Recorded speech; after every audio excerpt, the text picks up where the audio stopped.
Hi, I'm Sherrod Brown. It's a privilege to serve as your United States Senator.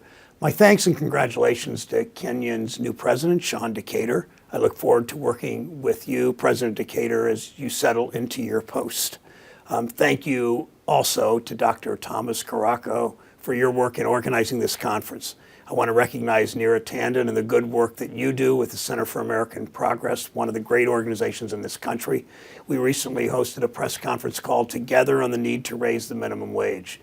CAP's leadership on a range of issues gives us the tools in the Senate that we need to make the case for smart public policy, and I'm so grateful for CAP's work. 100 years ago, maybe 100 years ago in January, Henry Ford announced that he was going to increase wages and pay every one of his workers, from the guy sweeping the floor to the person assembling cars, pay every one of them $5 a day. He didn't do it. I mean, history would, I guess, suggest that Henry Ford didn't do that necessarily out of the goodness of his own heart. He did it because he knew that that would help his company. He would inject money into the economy so that a Ford worker could, in fact, buy a Ford. We should be taking that same page from Ford's playbook. Our productivity as a nation has increased 85% in the last 40 years or so, while inflation-adjusted wages increased only 6%. Think of that, 85% productivity increase. Workers only got 6% of that. In the meantime, the value of the minimum wage has fallen 21%.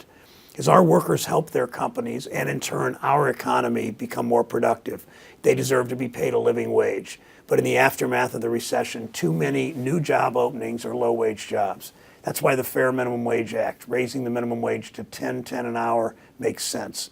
The bill would gradually raise the federal minimum wage for tipped workers who have been stuck at $2.13 an hour for 20 years, would gradually raise the federal minimum wage for tip workers from $2.13 to 70% of the regular minimum wage and lock it in at 70%.